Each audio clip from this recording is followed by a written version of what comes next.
حول ولا قوة إلا بالله العلي العظيم. أعوذ بالله من الشيطان الرجيم. بسم الله الرحمن الرحيم.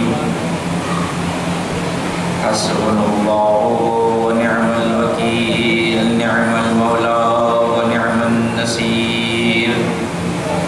الحمد لله الذي لم يتخذ صاحبة ولا ولدا ولم يكن له شريك في الملك ولم يكن له ولي من الذل وكبره تكبيرا.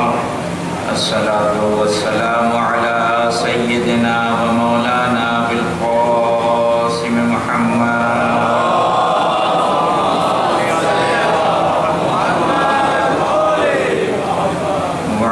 الطيبين الطاهرين المعصومين المظلومين، ولعنة الله على أعدائهم أجمعين.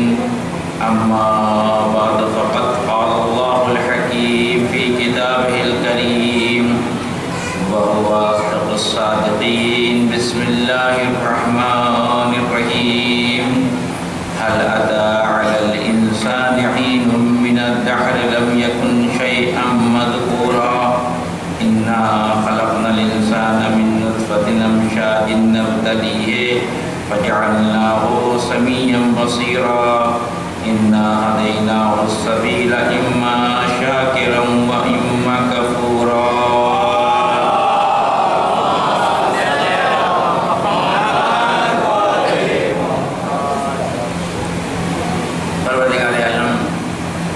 سورہ دہر کی ابتدائی 3 آیتوں میں ارشاد فرما رہا ہے، هل أتى على الإنسان حين من الدهر لم يكن شيئا مذكورا. کیا انسان کے اوپر کوئی ایسا زمانہ نہیں گزرا کہ جب وہ قابل ذکر شے نہ تھا. إنا خلقنا الإنسان من نطفة أمشاج نبتليه.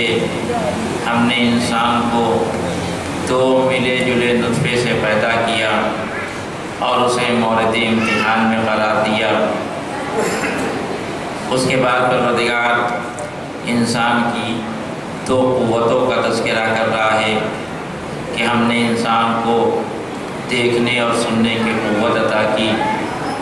اور اس کے بعد آخر کلام میں پروردگار یہ کہہ رہا ہے کہ ہم نے انسان کو ہدایت کے راستے دکھا دیے. انا ہدیناہ السبیل اما شاکرا و اما کفورا. اس آیت سے یہ بات معلوم ہوتی ہے کہ اللہ نے اس کائنات میں جتنی بھی مخلوقات خلق دی ہیں اس میں ایک انسان ایسی مخلوق ہے کہ جس کو یہ اختیار ہے کہ وہ اپنی مرضی سے اپنا راستہ چن سکے. مابقی جتنے بھی مخلوقات ہیں ان کو پروردگار نے بنا کے مکمل کر کے پیدا کیا ہے. ان کو فقط اپنا سفر طے کرنا ہے. یا ایھا الانسان انک کادح الی ربک کدحا فملاقیہ. اے انسان، تیرا سفر، تیرا رخ تیرے پروردگار کی طرف ہے اور ایک دن تجھے اپنے پروردگار سے جا کے ملنا ہے. کل کی بات آپ کے ذہن عالیہ میں محفوظ ہوگی. میں نے فقط 2 جملوں پہ تاکید کی تھی کہ اللہ نے شیطان سے یہ سوال پوچھا تھا، ما منعک ان تسجد لما خلقت بیدی. اے شیطان، تو نے اس کا سجدہ کرنے سے انکار کیوں کر دیا جس کو میں نے اپنے دونوں ہاتھوں سے پیدا کیا تھا، دونوں ہاتھوں سے بنایا تھا. اور یہ 2 ہاتھوں کی تفسیر جو میں نے آپ کی خدمت میں عرض کی تھی وہ ایک مرحلہ سویتوں کا تھا، ایک مرحلہ نفقتوں کا تھا.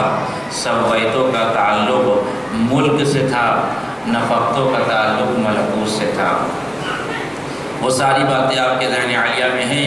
شیطان نے انکار کر دیا، پروردگار نے اس کے اس انکار کو قبول نہیں کیا اور یہ کہا کہ اگر میں نے مٹی سے کو کہا ہوتا کہ سجدہ کرو اور تم نہ کرتے تو ہم سمجھتے کہ تم واقعاً افضل ہو. لیکن ہم نے مٹی کو نہیں، ہم نے اس روح کو سجدہ کرنے کے لیے کہا تھا جو آدم کے پیکر میں ڈالی گئی تھی۔ اس کے معنی یہ ہے کہ جب تک انسان اس روح خدا کی حفاظت کرتا رہے گا اپنے پیکر میں، اس وقت تک وہ مسجود ملائکہ ہوگا، اور جس دن اس نے گناہوں کے ذریعے اس روح کو خراب کر لیا، اس روح کو تباہ و برباد کر دیا تو وہ مسجود ملائکہ نہیں ہو سکتا۔ شیطان کو پروردگار نے بارگاہ سے نکال دیا۔ 6000 سال کا مسئلہ تھا، 6000 سال سے پروردگار کی عبادت کر رہا تھا۔ پہلے زمین پہ عبادت کرتا تھا، پروردگار نے اس کی عبادت کو دیکھا تو اسے آسمانوں پہ بلا لیا۔ ملک کا ہم ردیف ہو گیا، ملک کے پہلو میں بیٹھ کے عبادت کرنے لگا۔ یہاں سے میں آپ کی خدمت میں ایک بات عرض کرنا چاہتا ہوں کہ یہ واقعہ ہمارے لیے بہت سے درس لے کے آیا ہے کہ ہم کسی کی عبادتوں پہ اتنی جلدی بھروسہ نہیں کر سکتے۔ سوچئے جو 6000 سال تک عبادت کر رہا ہو اور اتنی عبادت کی کہ اللہ نے اسے عالم ملکوت نے بلا لیا اور کہا کہ تم ہم ردیف فرشتے ہو، ملک ہو، لیکن ایک سجدہ نہ کرنے کی وجہ سے پروردگار نے اسے پھر واپس کر دیا زمین کی طرف۔ ایک سوال جو اہل تفسیر نے بھی اٹھایا ہے وہ یہ ہے کہ پروردگار کو جناب آدم کو پیدا کرنا تھا۔ ایک بعض لوگ یہ سوال کرتے ہیں نا، دیکھیے بلا وجہ میں جناب آدم نے پھل کھا لیا، بلا وجہ میں شیطان کی بات مان لی۔ اچھا بات، شیطان کی بات نہ مانتے، ایک پھل نہ کھاتے تو آج ہم یہاں نہ ہوتے، وہاں ہوتے۔ بلا وجہ ایک پھل کھا لیا اور وہاں سے نکالے گئے اور زمین پہ آ گئے، ان کی وجہ سے اب ہم کو بھی یہاں زمین پہ رہنا پڑ رہا ہے۔ یہ غلط فہمی ہے ہماری اور آپ کی۔ اگر جناب آدم پھل نہ بھی کھاتے اور شیطان اس طرح سے ان کو گمراہ نہ کرتا، پھر بھی پیدا ہم کو یہی ہونا تھا۔ کیوں؟ اس لیے کہ اللہ نے پہلے مرحلے میں کہہ دیا تھا انی جاعل فی الارض خلیفہ، ہم زمین پہ خلیفہ بنانے والے ہیں، ہم آسمان پہ نہیں بنائیں گے۔ خلیفہ کے رہنے کی جگہ زمین ہوگی۔ یہاں سے ایک بحث اور ہے، وہ میں کسی اور دن عرض کروں گا کہ کیا اس جملے سے یہ مطلب نکلتا ہے، بعضوں نے نکالا ہے جو لکیر کے فقیر ہے، کیونکہ پروردگار نے کہا کہ انی جاعل فی الارض خلیفہ، میں زمین پہ خلیفہ بنانے والا ہوں، تو اس خلیفے کا تعلق فقط زمین سے ہے، آسمانوں سے نہیں ہے۔ یعنی اس کے سارے اختیارات جو محدود ہیں وہ زمین تک ہیں، بس زمین تک ہی اپنے سارے اختیارات دکھا سکتا ہے، آسمان میں اس کے کوئی اختیارات نہیں ہیں۔ اگر موقع رہا تو انشاءاللہ میں آپ کی خدمت میں عرض کروں گا کہ پروردگار نے اپنے خلیفہ کے رہنے کی جگہ کا اعلان کیا ہے، اس کے اختیارات کا اعلان نہیں کیا ہے۔ اس کے اختیارات زمین پہ بھی ہیں، آسمان پہ بھی ہیں، وہ ایک بات کا مرحلہ ہے۔ لہذا اگر جناب آدم وہ پھل نہ بھی کھاتے تو بالآخر آنا تھا زمین پہ، کوئی اور وجہ پیدا کرتا پروردگار زمین کے لیے بھیجنے کے لیے۔ لیکن بعض لوگوں نے تو حضرت حوا خود تھی کہ وہ سمبولک ورڈ ہے۔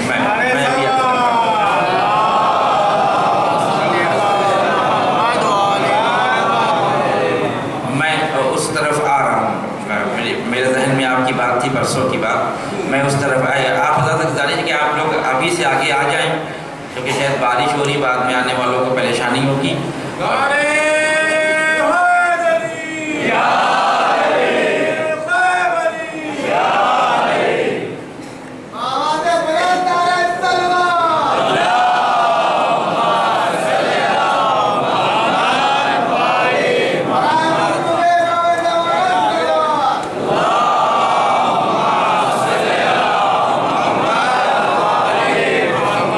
انشاءاللہ آج بحث اسی مرحلے پہ ہوگی کہ پروردگار نے جب شیطان کو اس کی اپنی بارگاہ سے نکال دیا، کہا کہ فخرج انک رجیم ابا واستکبر وکان من الکافرین، یہ جملہ بہت اہم ہے جو مفسرین نے ذکر کیا کہ اللہ نے یہ سب کیوں کیا۔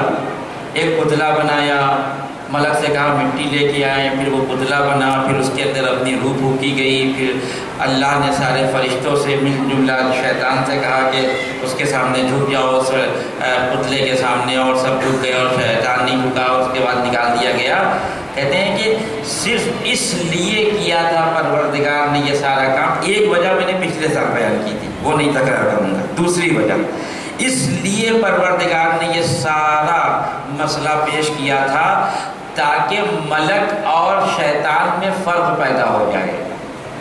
تو یہاں سے اٹھ کے چلا گیا تھا، ملک کے درمیان بیٹھ گیا۔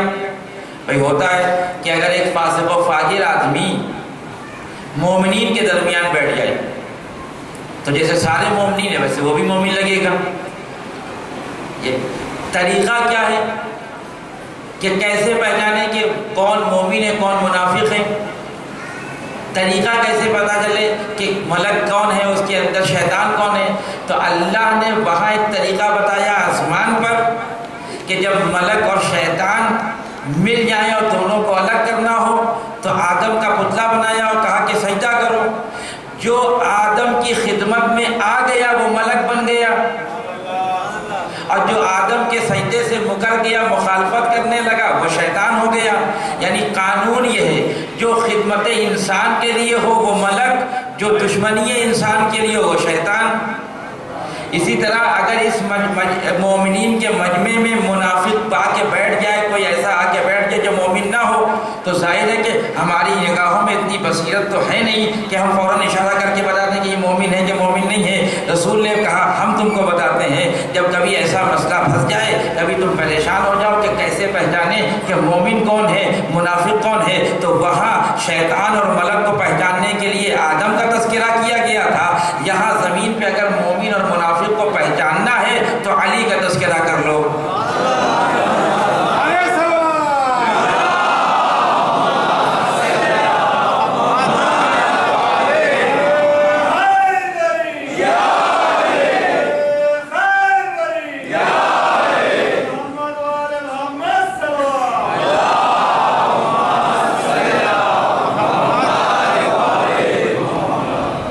امام علی کا تذکرہ کر لے، اگر چہرہ کھل گیا تو مومن ورنہ منافق۔ تو بعض مفسرین یہ کہتے ہیں کہ اللہ نے اس لیے یہ سارا کام کیا تاکہ معلوم ہو جائے۔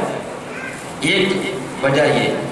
دوسری وجہ پروردگار عالم نے جو کام کیا وہ یہ تھا کہ جناب آدم کو جنت میں بھیج دیا کہ جائیے یا آدم اسکن انت وزوجک الجنہ، آدم تم اور تمہاری بیوی دونوں جا کر جنت میں اطمینان سے رہیں، پوری جنت تمہاری ہے، جو کھانا اور کھاؤ ہم تم کو منع نہیں کریں گے، تمہارے کھانے سے ہمارے قدرت کے خزانے میں کچھ کمی ہونے والی نہیں ہے، لیکن خبردار اس درخت کے قریب نہ جانا، اس درخت کے قریب نہ جانا۔ بزرگوار کا کہنا یہ ہے کہ وہ درخت نہیں تھا بلکہ خود جناب حوا تھی۔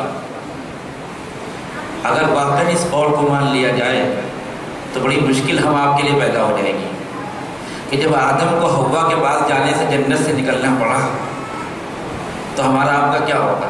حالانکہ کوئی ایسا قرینہ ہمارے پاس نہیں ہے کہ جس سے ہم یہ کہہ سکیں کہ یہ درخت جس کے پاس اللہ نے جانے کے لیے منع کیا تھا وہ خود جناب حوا ہے۔ دلیل ہمارے پاس اس کے برعکس ہے، جو کہ اللہ نے جب منع کرنے کا مسئلہ آیا تو صرف جناب آدم کو منع نہیں کیا تھا، کہا تھا آدم اور حوا تم دونوں اس جنت میں رہو، جتنا تمہیں کھانا پینا ہو کھاؤ، لیکن تم دونوں لا تقربا، یہ تقربا دو کے اوپر دلالت کرتا ہے، ایک پہ دلالت نہیں کرتا۔ اگر تقربا سے الف ہٹا لیں تو آدم مراد ہے، اور الف لگا دیں تو آدم و حوا دونوں مراد ہیں۔ اتفاق سے آیت میں الف لگا ہوا ہے، لا تقربا یعنی تم دونوں اس کے قریب نہ جانا، جس کے معنی کہ درخت الگ چیز ہے، جناب حوا الگ چیز ہے، دونوں کا منع کیا تھا۔ خیر اب یہ دونوں میاں بیوی اطمینان سے رہنے لگے۔ یہاں سے میں آپ کے لیے سوالات اٹھاتا ہوں۔ شیطان نے جب دیکھا کہ ہم کو بارگاہ خداوندی سے نکال دیا گیا تو رب تو مانتا ہی تھا، خدا بھی مانتا تھا، جانتا تھا یہ عادل ہے، تو اپنی عبادتوں کا حوالہ دیا کہ 6000 سال جو کیا تھا تیری عبادت کی تھی اس کو کیا کیا جائے۔ یعنی وہ جانتا تھا کہ اتنے گناہ کے بعد بھی کچھ نہ کچھ تو پروردگار عبادت کے بدلے میں دے گا، اتنی نافرمانی کے بعد۔ اور پروردگار نے کہا کیا چاہتے ہو؟ کہا کہ مجھے یوم قیامت تک کی چھوٹ دے دے۔ اور کہا یوم قیامت تو نہیں، یوم معلوم تک کی دوں گا، یوم قیامت نہیں، یوم معلوم تک کی دوں گا۔ جیسے اس کو چھوٹ ملی، اس نے کہا اب دیکھ میں کیا کرتا ہوں، چھوٹ تو دے دی۔ پھر وہی بات ہے، وہ یہیں پہ دھوکہ کھا کے وہ سوچ رہا تھا کہ اب پروردگار کے بس میں کچھ نہیں ہے، جبکہ بیدہ الملک ہے، اس کے ہاتھ میں ابھی بھی قدرت باقی ہے۔ شیطان کو کھلی چھوٹ دینے کے بعد بھی پروردگار کے ہاتھ میں قدرت ہے، اسی لیے اس نے پلٹ کے کہا جائے، قرآن پڑھیے کہ تو سب کے اوپر قابض ہو جائے گا، لیکن جو میرے مخلص بندے ہیں ان کو نہیں بہکا پائے گا۔ اگر تجھے یہ سمجھ میں آ رہا ہے کہ تو سب کو گمراہ کر لے گا، سب کو بہکا دے گا، سب کو گمراہی کے راستے پہ لے جائے گا، تو یہ تیری غلط فہمی ہے۔ تو اسی کو گمراہ کرے گا جو تجھے اپنا امام مانتے ہیں، جو تجھے اپنا رہنما مانتے ہیں۔ لیکن کچھ بندے ایسے بھی ہیں دنیا میں کہ جن کے اوپر تیرا تسلط نہیں چلے گا، تیرا اختیار نہیں چلے گا، تیری گمراہی اس کے قریب نہیں آ سکتی۔ اس کے معنی یہ ہے کہ شیطان بھی سمجھتا تھا کہ اس زمین پہ کچھ بندے ایسے معصوم ہیں جہاں تک میری گمراہی نہیں پہنچ سکتی۔ نکل آیا وہاں سے، یوم معلوم تک کی مہلت ملی۔ شیطان کب تک رہے گا؟ اگر یہ دیکھیے، میں ایک قرینہ بیان کر رہا ہوں، بہت میرے پاس دلیل نہیں ہے۔ اس نے مانگا تھا یوم قیامت تک کے لیے، پروردگار نے یوم معلوم تک کے لیے اس کو چھوٹ دے دی۔ جناب آدم سے لے کے جب تک یہ دنیا ہے شیطان ساتھ میں رہے گا اور گمراہ کرتا رہے گا، لیکن ایک زمانہ ایسا آئے گا کہ جس زمانے میں فقط اصلاح ہی اصلاح ہوگی، جس زمانے میں عدالت ہی عدالت ہوگی۔ روایت کہتی اتنی عدالت ہوگی کہ ایک گھاٹ پر بکری اور شیر پانی پئیں گے۔ روایت کہتی اتنی عدالت ہوگی کہ بچے سانپ اور بچھوؤں سے کھیلیں گے۔ روایت کہتی اتنی عدالت ہوگی کہ ایک مومن دوسرے مومن کی جیب میں ہاتھ ڈال دے گا، وہ ہاتھ کو پکڑے گا نہیں۔ اس کے معنی ہے کہ عدالت ہی عدالت ہوگی، اصلاح ہی اصلاح ہوگی، گمراہی کا کوئی امکان نہیں ہے۔ شیطان وہاں تک ہے جہاں تک گمراہی کا امکان ہے۔ یہ یوم معلوم، شاید، میں شاید کی بات کر رہا ہوں، یقین سے نہیں کر رہا ہوں، شاید اس یوم معلوم سے مراد ہمارے اور آپ کے امام کی حکومت ہو۔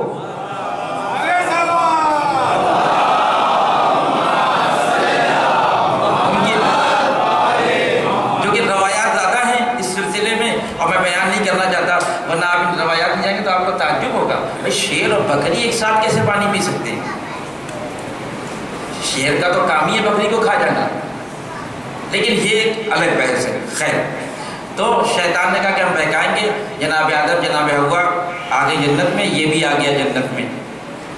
اب ایک سوال، یہ جنت کون سی تھی؟ یہ بھی سوال پیدا ہوتا ہے۔ ابھی میں شجرے پہ آ رہا ہوں، ابھی تو چھوڑا نہیں میں نے۔ یہ جنت بات کہتے ہیں جنت وہی والی تھی۔ 3 دلیلیں ہیں جو کہتی ہیں کہ یہ جنت وہ جنت نہیں ہے جو ہم کو ملنے والی ہے۔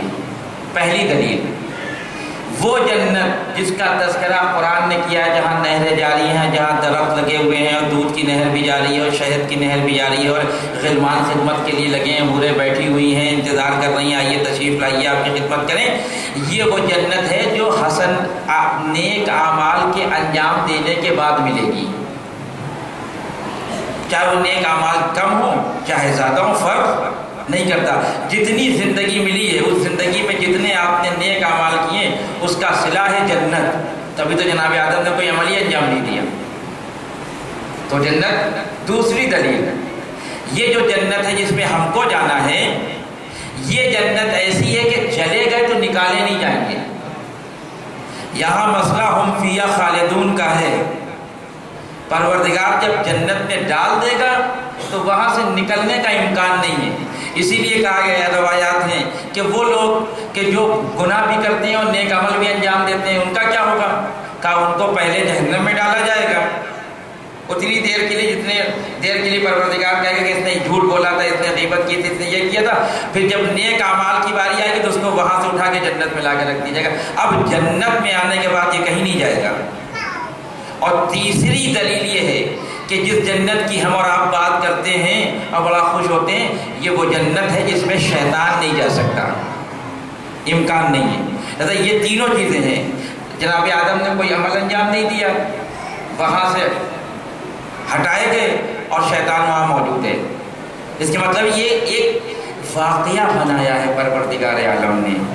ہو سکتا ہے کہ کوئی مطلع نہ بنا ہو سکتا ہے کہ کوئی ملک نے ایسے سجدہ نہ کیا ہو، یہ ایک واقعہ بیان کیا ہے پروردگار عالم نے۔ اس واقعے کا صرف ایک خلاصہ ہے۔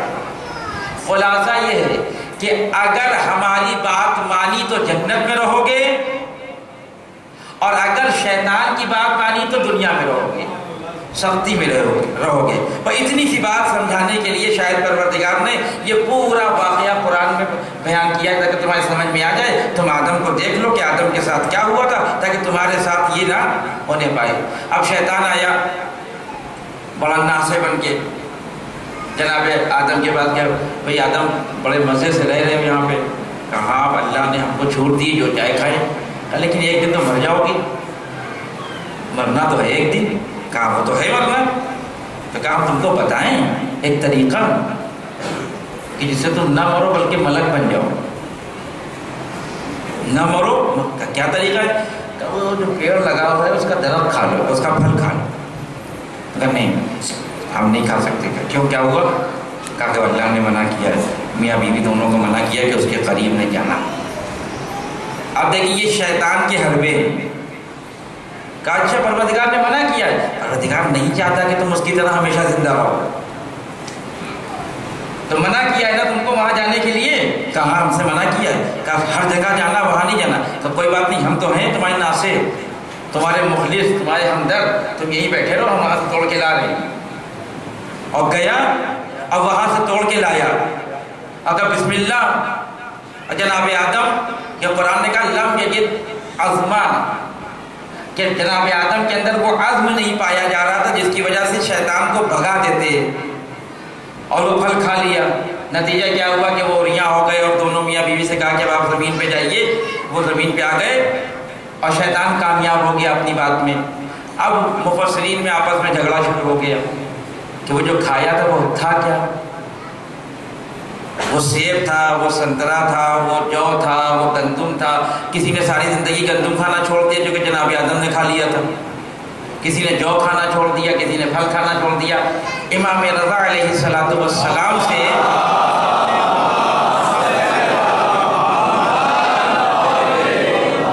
کسی نے پوچھا مولا یہ جو وہاں درخت لگا تھا جس کے بعد جانے کے لیے منع کیا تھا پروردگار نے ان دونوں میاں بیوی کو، کوئی کہتا ہے کہ وہ جو کا درخت تھا، کوئی کہتا ہے وہ گیہوں کا درخت ہے، وہ کوئی کہتا ہے کہ وہ سیب کا درخت ہے، کوئی کہتا ہے فلاں ہے فلاں فلاں، مطلب صحیح کیا ہے؟ تو امام نے فرمایا کہ سارے قول صحیح ہے۔ اگر کوئی کہتا ہے کہ گیہوں کا درخت تھا تو وہ بھی صحیح ہے، اگر کوئی کہتا ہے کہ وہ سیب کا درخت تھا وہ بھی صحیح ہے، یہ بھی صحیح ہے، سب۔ تو مولا یہ کیسے ہو سکتا ہے؟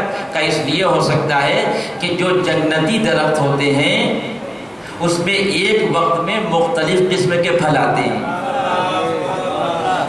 یہ امام رضا کی روایت ہے، تفصیلی روایت ہے پوری، بہار میں نقل کی علامہ مجلسی نے، کہ جو جنتی درخت ہوتے ہیں ان کی خاصیت یہ ہوتی ہے کہ ایسا نہیں کہ سیب کا درخت ہے تو سیب اگے گا، نہیں، سیب کے ساتھ سنترا بھی مل جائے گا اور کیلا بھی مل جائے گا اور امرود بھی مل جائے گا، جتنے پھل ہیں سب مل جائیں گے۔ اس کے معنی کیا ہے؟ اس کے معنی کہ امام رضا یہ بتانا چاہتے ہیں کہ اگر تمہیں جنتی درخت کی معرفت حاصل ہو گئی، اگر جنتی درخت کی صفت یہ ہو سکتی ہے کہ ایک وقت میں مختلف چیزیں اس میں ہوں، تو کیا جنتی بشر ایسا نہیں ہو سکتا کہ ایک وقت میں اس کے اندر علم بھی موجود ہو، قدرت بھی موجود ہو، شجاعت بھی موجود ہو، تقوی بھی موجود ہو، حلم بھی موجود ہو؟ یعنی جو جنتی بشر ہوتے ہیں وہ مرقع ہوتے ہیں صفات پروردگار کا۔ ایک صلوات علی محمد و علی محمد۔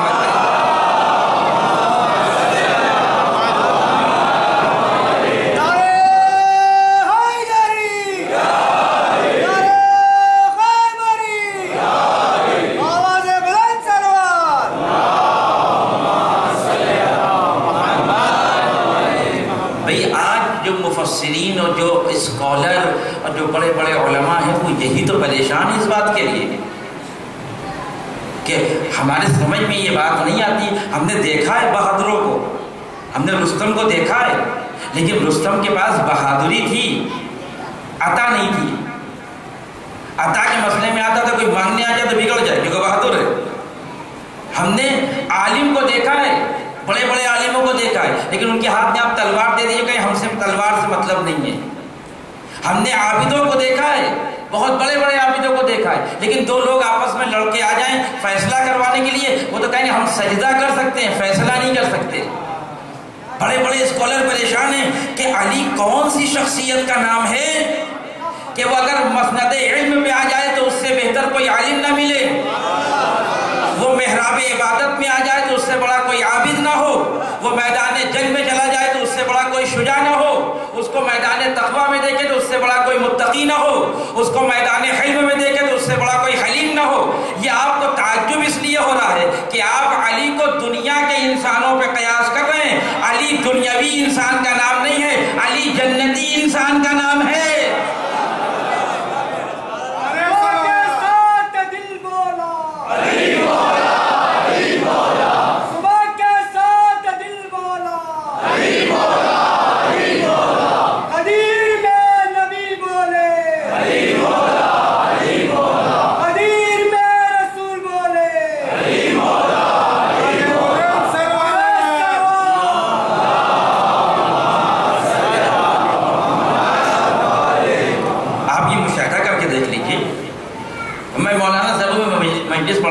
کسی سیمینار میں لے جائیے مجھے آپ اور کہیے کہ مولانا سیمینار ہے، بول دیجئے ہو چکا ہے میرے ساتھ. میں نے ایک پروگرام کیا، سیمینار کا پروگرام کیا اور ایک مولانا صاحب کو دعوت کی کہ آئے. وہ بزرگ سے مجھ سے پڑھے لکھے تھے بہت اندر کا کہ وہ آئیں گے بولیں گے، اور نتیجہ یہ ہوا کہ انہوں نے پوری مجلس پڑھ دی.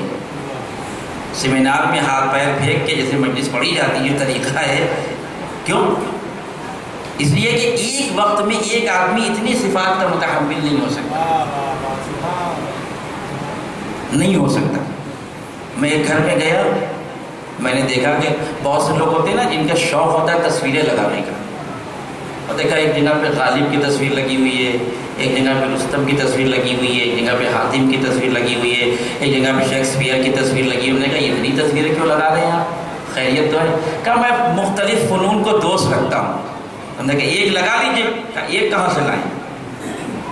غالب کو اس لیے لگایا کہ شاعری کے ماہر ہیں، شیکسپیئر کو اس لیے لگایا کہ یہ ادبیات کے ماہر ہیں، رستم کو اس لیے لگایا کہ یہ شجاعت میں مہارت رکھتے ہیں، حاتم کو اس لیے لگایا کہ یہ سخاوت میں مہارت رکھتے ہیں. ہم نے کہا بس یہی تو آپ کی مجبوری ہے. اگر آپ ہمارے مذہب میں آ جائیں تو ہم آپ کو ایک تصویر دیں گے،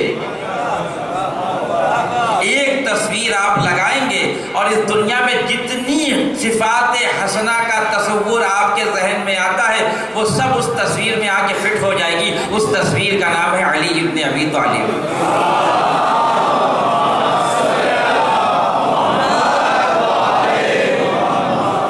مسکین بھائی پھر اشارہ کر رہے ہیں آپ حضرات پھر ادھر اس طرف جگہ کافی خالی ہے، اگر آپ ادھر آ جائیں پیچھے والے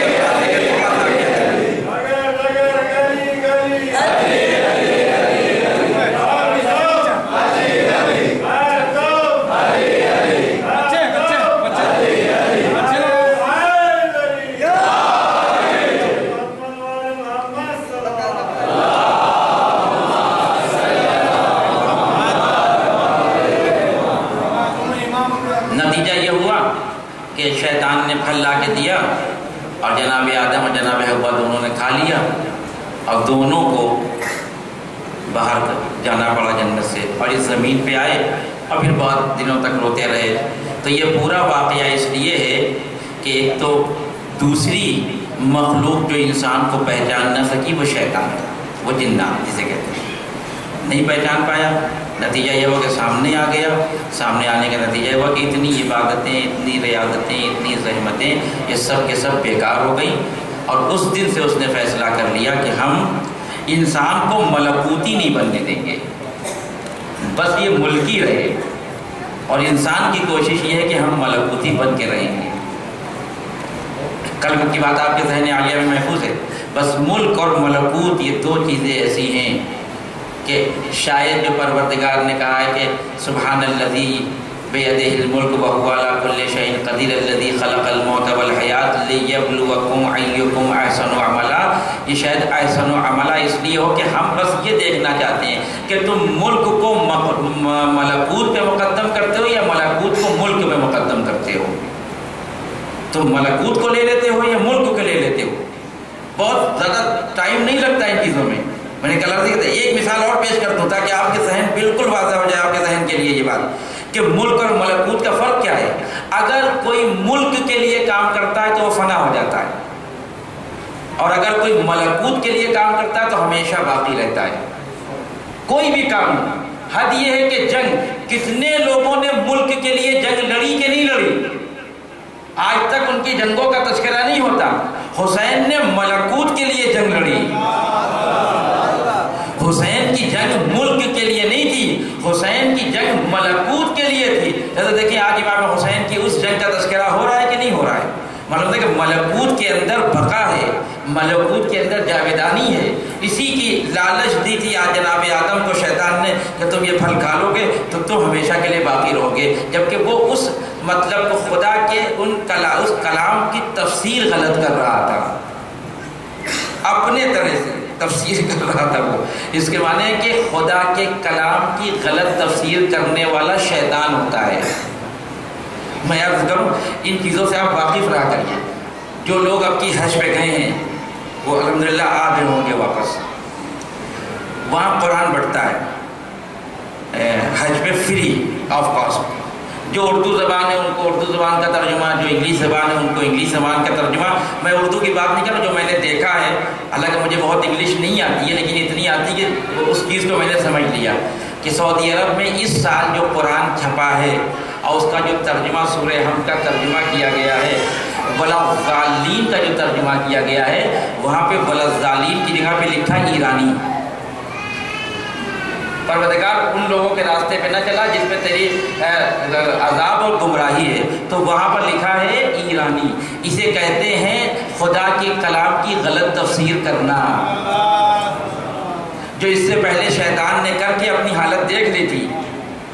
انشاءاللہ یہ لوگ بھی جو قرآن کی غلط تفسیر کر رہے ہیں وہ بھی انشاءاللہ ان کا حال بھی وہی ہوگا جو کل کے شیطان کا ہوا تھا. کہ خدا کے کلام کی اگر کوئی غلط تفسیر کرتا ہے تو پروردگار برداشت نہیں کرے گا. ایسے بہت سے واقعات ہیں. مرحوم سید محسن حکیم جو اپنے زمانے کے تنہا مر جاتے ہیں، وہ جب حج کے لیے گئے مکے، کیونکہ ایک بڑی شخصیت تھے، تو حکومت نے جا کے جو ان کے اپنے عالم ہیں بڑے بڑے ان سے ملوایا جائے. جو سب سے بڑا عالم تھا بمباز. جب اکثر عالم اگر آپ دیکھیں تو وہ آنکھوں سے نابینا ہے، یا ایک آنکھ نہ خراب ہے یا دونوں خراب ہے. تو وہ جو سب سے بڑا ان کا عالم تھا، جب بلایا گیا محسن حکیم صاحب کو کہ آئیے آپ، دعوت کی گئی اور جناب محسن حکیم نے ہاتھ آگے بڑھایا تو اس نے ملانے سے انکار کر دیا، کہا کہ نہیں ان سے ہاتھ نہیں ملائیں گے. تو جو وہاں کے حکم رہا تھا انہوں نے کہا بھائی کیوں نہیں ملائیں گے؟ کہا یہ لوگ جو ہے وہ قرآن کی تعویل کرتے ہیں. تعویل کا مطلب ہوتا ہے کہ ایک لفظ ہے اس کا وہ معنی نہ کر کے کوئی اور معنی کرے جو حقیقی معنی ہے. جیسے مثال کے طور پہ جناب یوسف نے اپنے ماں باپ کے سامنے آ کے کیا کہا تھا؟ پروردگار بابا میں رات میں نے خواب دیکھا کہ مجھے 11 ستارے اور چاند اور سورج سجدہ کر رہے ہیں. تو اس کی تعویل کیا بیان کی تھی جناب یعقوب نے کہ بیٹا یہ تمہارے بھائی تمہارے سامنے سجدہ کریں گے اور بتانا نہیں کسی کو اپنا. اس کو کہتے ہیں تعویل. جو الفاظ سامنے ہو اس سے ہٹ کے ایک معنی کرنا اور وہ معنی بالکل صحیح ہو. وہ جو بڑا عالم تھا اس نے کہا ہم ان سے ہاتھ نہیں ملائیں گے کیونکہ یہ قرآن کی غلط تفسیر کرتے ہیں، تعویل کرتے ہیں. تو جناب محسن حکیم مسکرائے اور وہ نابینا تھا. کہا چلیے آج سے ہم وہی تفسیر کریں گے جو الفاظ قرآن میں ہیں. کہا اگر یہ کریں گے تو ہم ہاتھ ملائیں گے ورنہ ہم آپ سے ہاتھ نہیں ملائیں، اس قابل نہیں ہے. کہا بتائیے ایک آیت میں پڑھ رہا ہوں، نابینا سامنے بیٹھا ہے، وہ خود جو ہاتھ نہیں ملا رہا تھا وہ سامنے بیٹھا ہے. جناب محسن حکیم نے ایک آیت پڑھی قرآن کی، من کانا فی ہذہ اعمی. ترجمہ یہ کہ جو یہاں اندھا ہے فہو فی الآخرۃ اعمی. جو یہاں اندھا ہے وہ قیامت میں بھی اندھا ہوگا۔ بس جیسے یہ سنا کہ اگر یہاں پر تعویل نہ کی جائے، یہاں پہ مراد یہ ہے کہ جو یہاں گمراہ ہے وہ قیامت میں بھی گمراہی شمار کیا جائے گا۔ کہ اب یہ بتاؤ یہاں پہ تفسیر کریں کہ تعویل کریں؟ اگر تعویل کرتے ہیں تو پھر نتیجہ کیا ہوگا کہ آپ یہاں پہ جو نابینا ہیں قیامت میں بھی نابینا رہیں گے، کیونکہ نابیناؤں کا جو حال بیان کیا ہے قیامت میں بڑا عجیب ہے۔ کچھ لوگوں کو پروردگار نابینا محشور کرے گا تو وہ جا کے کہیں گے پروردگار ہم تو دنیا میں دیکھنے والے تھے، ہماری تو آنکھیں سالم تھی، تم نے ہم کو یہاں نابینا کیوں محشور کیا؟ تو پروردگار کہے گا کہ تم نے وہاں میری آیتوں کو فراموش کر دیا، یہاں ہم نے تم کو نابینا بنا دیا۔ لہذا تعویل کا مطلب یہ ہوتا ہے کہ جو بظاہر الفاظ ہیں ان سے ہٹ کے کہیں گزر کے کچھ اور مطلب کو بیان کرنا۔ شیطان اس چیز کو سمجھ نہیں پایا۔ یہ سب چیزیں جو شجرہ اور یہ ساری چیزیں جنت اور یہ سانپ کی شکل میں شیطان کہا جانا، یہ سب تعویلی چیزیں ہیں، ہو سکتا ہے کہ نہ ہو اس طرح سے، لیکن ہم کو اور آپ کو بتانے کے لیے کہ شیطان سے بچنا ہے تو قرآن میں یہ واقعہ پڑھ لو، تمہیں آسانی ہو جائے گی اپنے کو بچانے میں۔ ایک صلوات پڑھے محمد وعلی محمد۔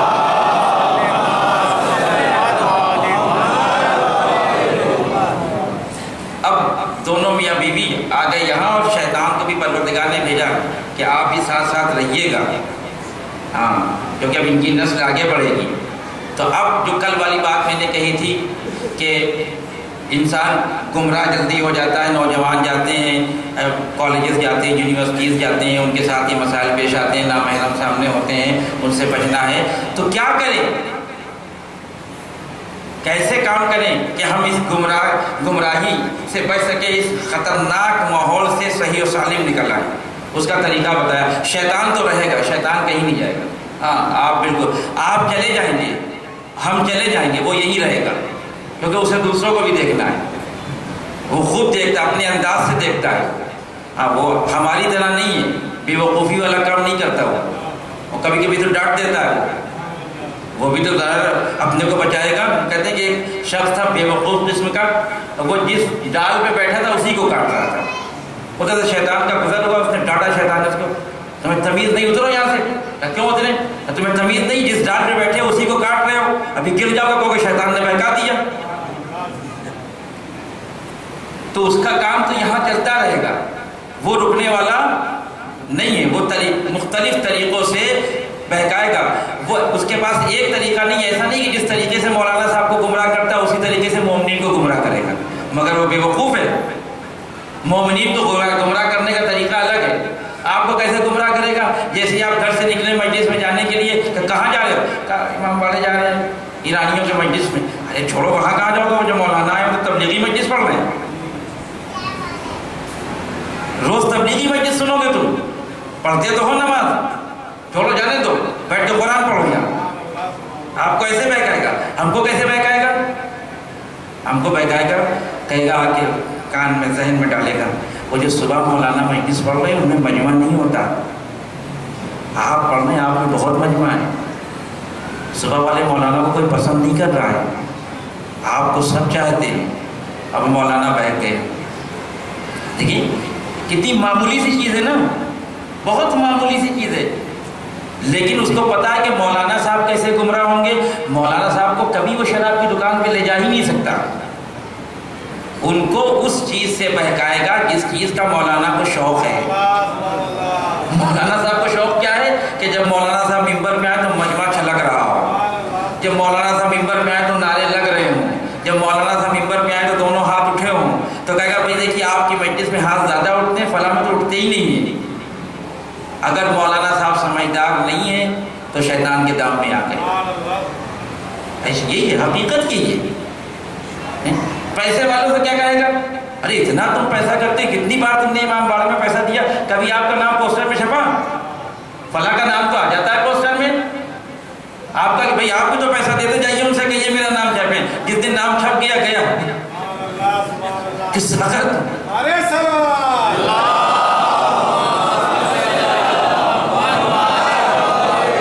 ہے نا یہ باتیں، یہ چیزیں ذہن میں آتی ہیں کہ نہیں؟ جس دن یہ ذہن میں الگ الگ خطور پیدا ہو سمجھیے شیطان ہے، جس دن آ جائے فوراً کہیے اعوذ باللہ من الشیطان الرجیم. جیسا شریعت نے قانون بنایا، روز کا قانون بنایا، بس بات کو یہیں ملا کے ختم کر دوں گا میں کہ شیطان بہکانے کے لیے آیا ہے انسان کو کامیاب بن کے خدا کی طرف جانا. کیا کرے کہ 4 کام کرو گے تو تم محفوظ رہو گے شیطان سے. پہلی چیز مشارطہ، توجہ رکھیے گا، مشارطہ، مراقبہ، محاسبہ، معاقبہ. یہ 4 چیزیں ایسی ہیں کہ اگر کوئی انسان اپنی زندگی میں روز یہ کرے تو شیطان قریب نہیں آ سکتا. یہ اخلاقیات ہیں: مشارطہ، مراقبہ، محاسبہ اور معاقبہ. مشارطہ کہتے ہیں شرط لگانے. کیا کریں؟ آپ اپنی زندگی میں خود سے شرط لگائیں. ابھی تو دوسروں سے لگاتے ہیں نا کہ یہ والی ٹیم جیت جائے گی تو شرط لگا لیجئے، یہ ہو جائے گا تو شرط لگا لیجئے. نہیں، اب آپ اپنے سے شرط لگائیے کہ اگر آج سے ہم نے کسی دن بھی نماز صبح قضا کی تو میں 1 پارہ قرآن پڑھوں گا. یہ میری شرط ہے. اسے کہتے ہیں مشارطہ. شرط کرنا اپنے نفس سے، کسی کو بتانے کی ضرورت نہیں ہے. اگر آج سے میں نے نافلہ چھوڑ دی تو میں ایکسٹرا نافلہ پڑھوں گا 2 رکعت کر کے. اسے کہتے ہیں مشارطہ. پہلے اپنے نفس سے مشارطہ کرے، شرط لگا لے، اس کے بعد شرط لگانے سے کچھ نہیں ہوگا. اس مشارطے کے ساتھ جو کہ شیطان بھی تو کھڑا ہے کہ جیسی ہم نے شرط لگائی ویسے وہ آ گیا. جیسا کہا شریعت نے مراقبہ، دیکھ بھال کرتے رہو. دیکھو کہیں سے کوئی شیطان تو نہیں آ رہا ہے، فوراً سوچتے رہو آج ہم نے پڑھا ہے کہ نہیں پڑھا ہے. اگر پڑھا ہے تو صحیح پڑھا ہے کہ نہیں پڑھا ہے، غلط تو نہیں پڑھا، کسی اور کے لیے تو نہیں پڑھا، خدا کے لیے پڑھا ہے کہ نہیں پڑھا ہے. اس کو کہتے ہیں مراقبہ، یعنی حفاظت کرنا. یہ دوسری منزل ہے مشارطے کے بعد. اور تیسری منزل کا نام ہے محاسبہ. محاسبہ کہتے ہیں اپنا حساب کرنا. یعنی آپ نے جو شرط لگائی ہے اپنے نفس کے ساتھ کہ یہ کریں گے، اور جو مراقبت کی ہے، جب رات میں بستر پہ آئیں تو لیٹ کے کچھ دیر یہ سوچیں کہ آج ہم سے اچھائی زیادہ ہوئی ہے برائی زیادہ ہوئی ہے. اسے کہتے ہیں محاسبہ. حدیث کہتی ہے حاسبو قبل ان تحاسبو. اپنا حساب پہلے کر لو اس سے پہلے کہ کیا جائے. اگر فرشتے کرنے کے لیے آگے تو بہت مشکل پیدا ہو جائے گی. لہذا پہلے حساب کرو، بستر پہ کچھ دیر کے لیے لیٹو اور سوچو کہ آج ہم نے کسی کی غیبت تو نہیں کی، آج میں نے جھوٹ تو نہیں بولا، آج میں نے کسی کا دل تو نہیں دکھایا، آج میں نے قطع رحم تو نہیں کیا، آج میں نے نماز تو قضا نہیں کی، آج میں نے کسی مومن کی توہین تو نہیں کی. جوڑتے چلے جائیں. پھر ادھر سے اچھائیوں کو جوڑیں. میں نے نماز پڑھی کہ نہیں پڑھی، صدقہ نکالا کہ نہیں نکالا، غریب کی مدد کی کہ نہیں کی، کسی مومن کی ہیلپ کی کہ نہیں کی. کرتے رہیے. اگر نیکیاں زیادہ نکل جائیں تو اسی بستر میں خدا کا شکر، پروردگار تیرا شکر ہے کہ تو نے مجھے اتنی توفیق دی کہ میں نے آج نیکیاں زیادہ کی ہیں. اور خدا نہ کرے معاذ اللہ خاکم بدہن اگر برائیاں زیادہ نکل آئیں تو وہیں پہ استغفار کریے، کیونکہ اب جا رہے ہیں نیند کی آغوش میں. نیند کی آغوش میں جانے کے بعد کوئی ضمانت نہیں کہ کل زندہ واپس آئیں. وہیں پہ یہ فیصلہ کریں کہ برائیاں زیادہ ہیں کہ اچھائیاں زیادہ ہیں. اور چوتھا مرحلہ ہے معاقبہ. اگر برائی ہے تو اپنے اوپر عذاب کریں، خود عذاب سے مراد ملامت کریں.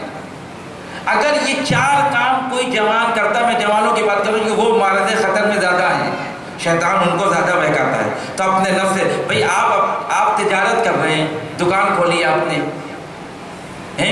تو دکان جب آپ کھولتے ہیں تو پہلے یہ شرط کرتے ہیں کہ اس کو چلانا ہے، کہ بغیر شرط کیے دکان کھول دیتے ہیں کہ نہیں چلے گی کچھ اور کر لیں گے. وہ لوگ کبھی کامیاب نہیں ہوتے.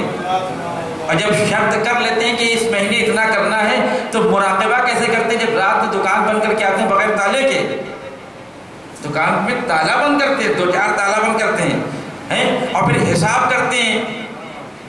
جس دن فائدہ ہوتا ہے اس دن معذر گرامی کے بعد ہنستے ہوئے آتے ہیں، ان کے خیریت تو آج مسکرا کے آج دکان میں بہت فائدہ ہوا. اور کسی دن فائدہ نہیں ہوتا تو منہ لٹکا کے آ جاتے ہیں، آگے بیٹھ جاتے ہیں، پانی آ رہا نہیں پئیں گے، کھانا نہیں کھائیں گے، کیا ہوا؟ کب نقصان ہو گیا آج۔ تو دکان کے فائدے اور نقصان کا روز خیال رکھا جا رہا ہے۔ اور یہ نفس جو انسان کو ملکوتی بناتا ہے، اس کے بارے میں نہ مشارطہ ہے، نہ مراقبہ ہے، نہ محاسبہ ہے، کچھ نہیں ہے۔ روز زندگی گزر رہی ہے، ایسے ہی چلی جا رہی ہے، نہ سوچ رہے فائدہ کیا کہ نقصان کیا۔ جبکہ امام علی فرماتے ہیں کہ اگر کسی انسان کا 2 دن ایک جیسا گزر جائے، ایک جیسا، یعنی اس نے آج 10 نیکیاں کی ہیں اور کل بھی 10 نیکیاں کی، تو وہ نقصان میں ہے۔ لا محالہ اگر اس نے آج 10 نیکی کی ہے تو کل 11 کرے، کل 11 کی ہے تو پرسوں 12 کرے، وہ انسان فائدے میں ہے جو روز نیکیوں کی تعداد بڑھاتا چلا جا رہا ہے۔ اور اگر نیکیوں کی تعداد کم ہو رہی تو انسان گھاٹے میں ہے۔ اگر یہ طریقہ جو اخلاقیات میں بیان کیا گیا ہے، اس کے اوپر کوئی روز حساب کرے انسان، سخت ہے یہ مرحلہ، بہت سخت ہے۔ ٹائم، ابھی تو ٹائم نہیں ہے نا کسی کے پاس۔ اللہ اکبر۔ مجلس میں بھی چاہتے ہیں کہ کسی طرح سے میسج دیکھ لیں کس کا آیا ہے۔ میں گیا افریقہ اشرا پڑھنے کے لیے، وہاں تو واویلا تھا، واویلا۔ وہاں ایک تو بچے اردو نہیں سمجھتے مولانا صاحب کی، سب انگلش سمجھتے ہیں، پھر بھی وہ کہتے نہیں آپ اردو میں پڑھیے۔ تو میں نے دیکھا کہ درمیان مجمع میں والنٹیئر ٹہل رہے ہیں۔ بعد میں پوچھا میں نے ان لوگوں سے کہ یہ لوگ کیوں ٹہل رہے تھے، یہ کیا کر رہے تھے؟ کہا یہ بچوں سے کہہ رہے تھے کہ اپنا واٹس ایپ بند کر دو، موبائل بند کر دو۔ ابھی تو اتنا الجھ گئے ہیں زندگی میں، الجھے ہوئے ہیں، واقعی الجھے ہوئے ہیں، ٹائم نہیں ہے۔ صبح جیسے ہی اٹھے، نماز پڑھیں یا نہ پڑھیں، فوراً موبائل آن ہوتا ہے۔ اپنے نفس سے آج یہاں بیٹھ کے مشاہدہ کریں کہ کل سے جب تک میں قرآن کی 50 آیتوں کو نہیں پڑھ لوں گا دوسرا کام نہیں کروں گا۔ جس دن میں قرآن نہیں پڑھوں گا اس دن میں واٹس ایپ پہ کسی کو میسج بھی نہیں کروں گا، کیونکہ چھٹے امام کا قول ہے کہ ہر مسلمان کے اوپر ضروری ہے کہ وہ روز 50 آیتیں پڑھے قرآن کی۔ کیوں پڑھے بھائی؟ کہ اس لیے پڑھے کہ یہ کتاب آپ کے لیے آئی ہے، جناتوں کے لیے نہیں آئی ہے۔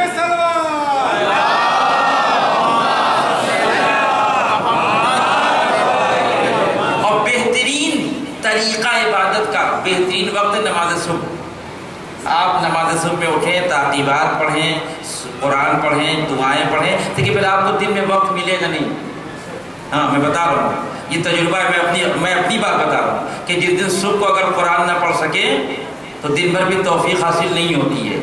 لہذا اپنا آغاز تلاوت قرآن سے کریں، نماز سے کریں، وہیں سے مشاہدہ کرتے ہوئے چلیں، پھر دن بھر مراقبہ کریں، رات میں بستر پہ آئیں محاسبہ کریں، اگر کمی ہے تو اپنے اوپر عقاب کریں، اگر نیکیاں زیادہ ہیں تو اپنے اوپر پروردگار کا شکر ادا کریں۔ میں نے آج شام کی مجلس میں بات کہی تھی، جو میں بار بار کہہ رہا ہوں کہ اگر آپ نیکیاں کم ہیں، برائیاں زیادہ ہیں تو اپنے اوپر عذاب کریں، اور نیکیاں زیادہ ہیں تو خدا کا شکر ادا کریں۔ اب یہ خدا کا شکر ادا کیوں کریں؟ نیکیاں تو ہماری زیادہ ہیں۔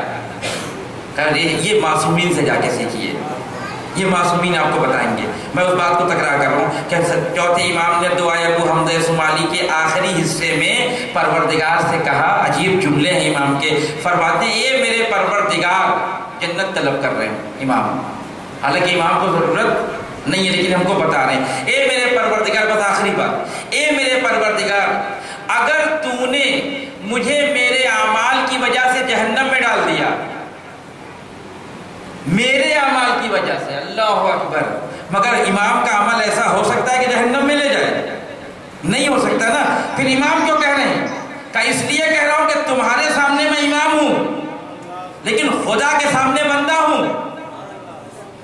بندہ اپنے خدا کے سامنے ایسے ہی آتا ہے جیسے گنہگار ہو۔ کہ پروردگار، اگر تو نے مجھے میرے اعمال کی وجہ سے، توجہ سنیے گا، میرے اعمال کی وجہ سے مجھے جہنم میں ڈال دیا تو تیرے اس عمل سے شیطان خوش ہوگا، کیونکہ شیطان یہ چاہتا ہے کہ خدا کے بندے جہنم میں چلے جائیں۔ اور اگر تو نے اپنے فضل و کرم سے مجھے جنت میں ڈال دیا، دیکھیں جب جہنم کی بات آئی تو اپنے اعمال کا حوالہ، جب جنت کی بات آئی تو عمل کا حوالہ نہیں ہے، فضل و کرم کا حوالہ، یعنی بتانا چاہتے ہیں کہ جنت بغیر فضل الہی کے نہیں مل سکتی۔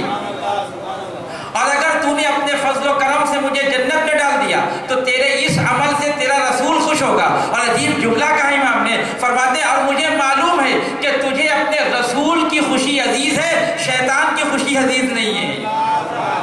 یعنی کیا کہنا چاہتے ہیں امام؟ امام یہ کہنا چاہتے ہیں مجھے جنت میں ڈال دے، لیکن جنت میں ڈالنے کے لیے رسول اکرم کا حوالہ دیا. حوالہ دے کے بتانا چاہتے ہیں کہ جب میں امام وقت ہو کر جنت طلب کر رہا ہوں رسول کے وسیلے سے،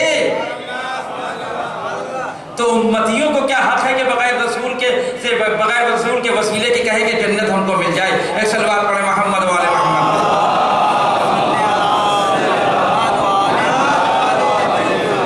لہذا شیطان سے بچنے کا، اس شجرہ ممنوعہ کے پاس نہ جانے کا طریقہ یہ ہے کہ اپنے نفس سے شرط لگائیں، اس کی نگرانی کریں، اس کا محاسبہ کریں اور اس کے اوپر عقاب کریں.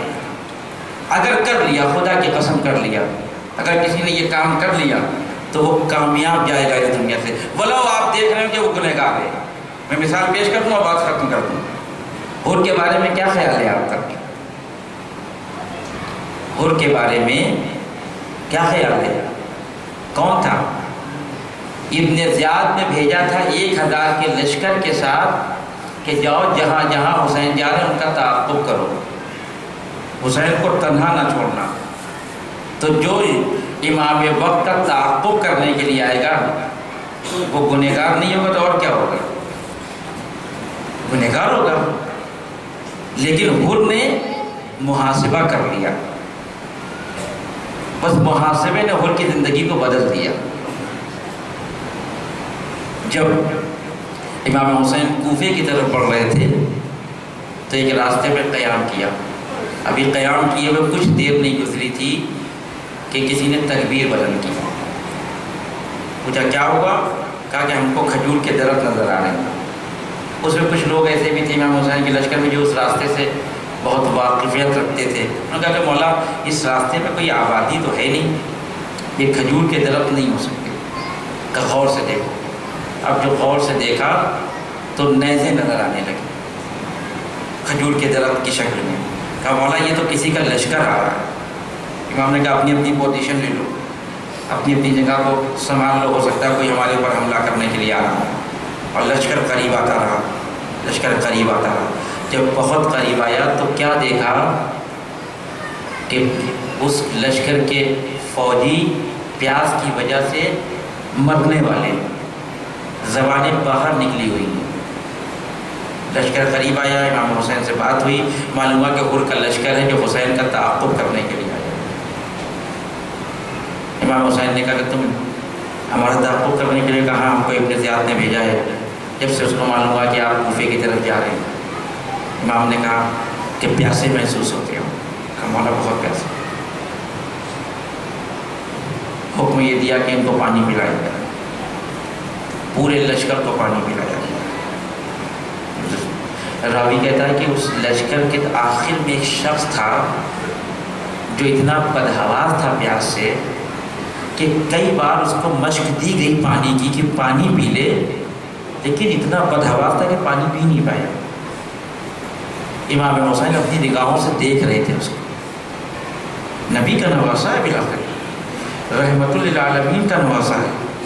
راوی کہتا میں نے دیکھا کہ حسین ابن علی اپنی جگہ سے کھڑے ہوئے، اپنے ہاتھ میں پانی کی مشق لی، اس شخص کے قریب گئے اور اپنے ہاتھوں سے اسے پانی پیا. اللہ اکبر، اللہ اکبر. پورے لشکر کو پانی پلا دیا. نماز کا وقت آیا. حسین ابن علی نے حور کے پاس پیغام بھیجوایا، اور تم الگ نماز پڑھو گے، ہمارے ساتھ پڑھو گے. یہی سب ہے جس نے حور کو حور بنا دیا کہ نہیں ہم حسین ابن علی کے پیچھے نماز پڑھیں. نماز پڑھی گئی حسین ابن علی کے پیچھے. پھر آمادہ سفر ہوئے حسین ابن علی. حور نے لجام فرس پہ ہاتھ ڈالا. سنی ہوئی باتیں ہیں آپ کی. حسین ابن علی نے کیا کہا؟ حور تیری ماں تیرے ماتم میں روئے. یہ طنز نہیں ہے، یہ طنز نہیں ہے. یہ حسین ابن علی حور کو حساب کرنے کا موقع دے رہے ہیں.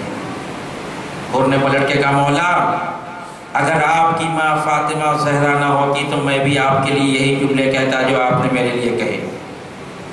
پھر راستہ طے ہوا، کوفے نہیں جائیں گے، کربلا کی طرف چلیں گے.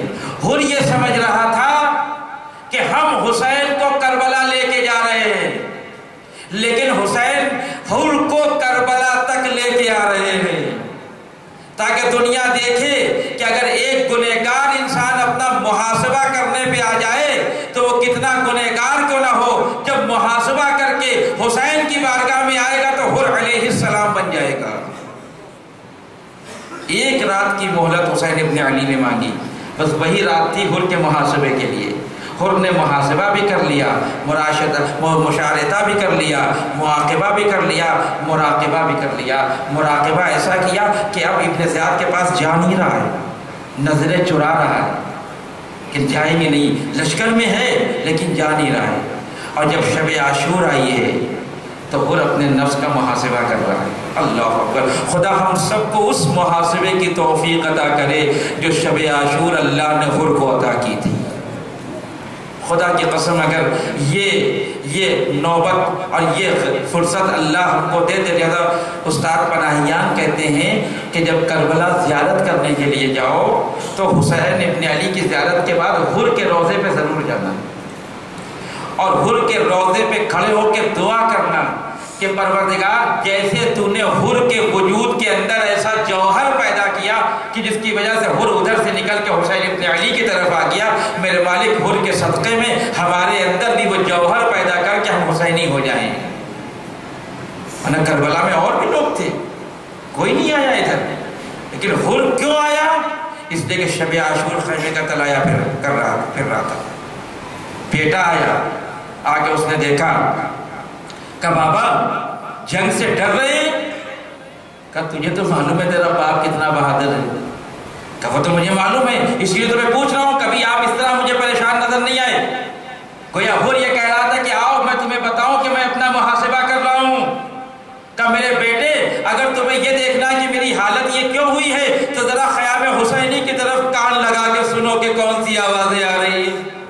اب جو جوان بیٹے نے خیام حسینی کی طرف اپنے کان لگائے تو وہاں سے آواز آ رہی تھی، اللہ تاش، بابا پیاس ہے کہ مارے ڈال رہی ہے، پیاس ہے کہ مارے ڈال رہی ہے، اے بابا کلیجہ بھلا جا رہا ہے۔ حر کا بیٹا کہتا ہے بابا یہ وہی شریف النفس لوگ تو ہیں جنہوں نے ہمیں صحرا میں پانی پلایا تھا۔ کہا میرے لال یہ وہی لوگ ہیں، اسی لیے تو میں یہاں محاسبہ کر رہا ہوں کہ میں یہ سوچ رہا ہوں ایک طرف جنت ہے، ایک طرف دوزخ ہے، ایک طرف آگ ہے، ایک طرف نعمتیں ہیں، ایک طرف یزید ہے، ایک طرف حسین ہے۔ اے میرے لال میں نے اپنا محاسبہ کر کے یہ فیصلہ کر لیا کہ میں کل صبح حسین کی طرف جا رہا ہوں۔ حر کے بیٹے نے کہا بابا میں آپ کو تنہا نہیں جانے دوں گا، میں چلوں گا آپ کے ساتھ۔ لیجیے روز عاشور ایک چھوٹا سا قافلہ تیار ہوا، حر کا بیٹا، حر کا غلام، حر کا بھائی، یہ 4 لوگوں کا قافلہ تیار ہوا۔ لیکن حر نے محاسبہ تو کر لیا تھا، اب معاقبے کی بات آئی تھی کیونکہ غلطیاں زیادہ نکل آئی تھی تو حر کو عذاب بھی کرنا تھا اپنے اوپر۔ جیسے ہی آگے بڑھا رک کے کہتا میرے لال میری آنکھوں میں اتنی قوت نہیں ہے کہ میں حسین کا سامنا کر سکوں، میرے لال میرے چہرے پہ نقاب ڈال دو۔ یہ پہلا عذاب تھا جو حر نے اپنے وجود کے اوپر کیا۔ پھر کچھ آگے بڑھا، پھر بیٹے کو روکا اور کہتا میرے لال میرے اندر ابھی بھی جرأت پیدا نہیں ہو رہی ہے، میرے ہاتھوں کو باندھ دو تاکہ میں قیدیوں کی طرح اپنے مولا کے پاس جاؤں۔ یہ دوسرا مرحلہ ہے کہ جب حر نے اپنے وجود کے اوپر عذاب کیا، پروردگار نے قبول کر لیا۔ ارے حر بارگاہ حسین ابن علی میں آیا، کس اعتبار سے اور کس اطمینان سے حر حسین کی طرف بڑھ رہا ہے؟ پیروں میں لفزش نہیں ہے۔ کیوں نہیں ہے؟ اس لیے کہ جانتا ہے رحمت للعالمین کا نواسا ہے حسین، جس نے دشمنی میں مجھے پانی پلا دیا وہ مجھے معاف بھی کر دے گا۔ یہی وجہ ہے کہ حر آیا حسین کے قدموں پہ سر رکھ کے کہتا مولا کیا میری خطا معاف ہونے کے قابل ہے؟ ارے حسین نے حر کو اٹھایا اپنے گلے سے لگا کے کہتے حر میں نے تجھے معاف کیا، میرے خدا نے معاف کیا۔ اے مولا حر نے خدا سے تو معافی مانگی نہیں تھی، آپ سے معافی مانگ رہا ہے۔ عجب نہیں نبی کا نواسا کہ ارے جو ہماری بارگاہ میں آ جاتا ہے ہم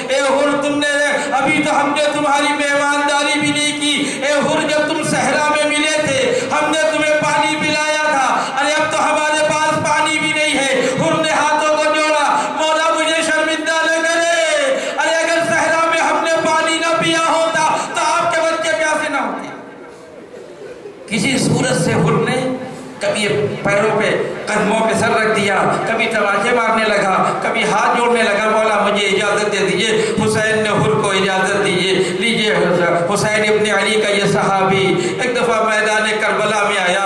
ظاہر ہے کہ حر کے لیے آسان نہیں ہے میدان کربلا میں لڑنا، اس لیے کہ ان لوگوں کے سامنے آیا ہے جہاں کل سرداری کر رہا تھا، لیکن حر کو معلوم تھا ابن زیاد کے لشکر کی سرداری کی کوئی حیثیت نہیں ہے، اب تو جوانان جنت کی سردار کے پاس حر آ گیا ہے، جنگ کرتا رہا۔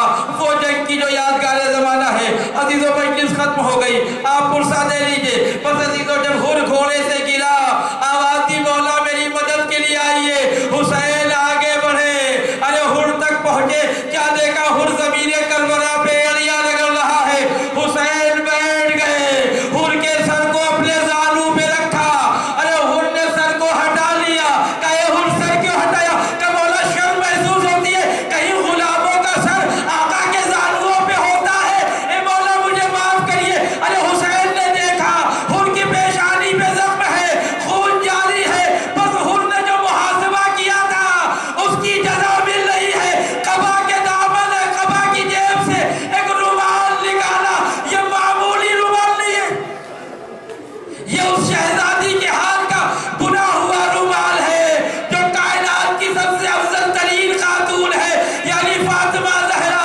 ارے حسین نے حر کی پیشانی پہ رومال کو باندھا، آواز دی ہے حر تیری ماں نے تیرا کیا نام رکھا، تو یہاں بھی آزاد، تو آخرت میں بھی آزاد۔ عجب نہیں میں کہوں گا اے حر ایک ہی زخم تو آیا تھا، حسین نے رومال باندھ دیا، اے حر ذرا عصر عاشورا ہو، نہ جانے کتنے زخم ہے جو حسین کی پیشانی پہ ہے، ارے کوئی نہیں ہے جو فاطمہ کے ہاتھ کا رومال باندھے۔ ارے ایک ماں کہہ رہی ہے آ میرے لال میری آغوش میں آ جا، میں نے تجھے چکیاں پیس کے پالا ہے۔ انا للہ و انا الیہ راجعون۔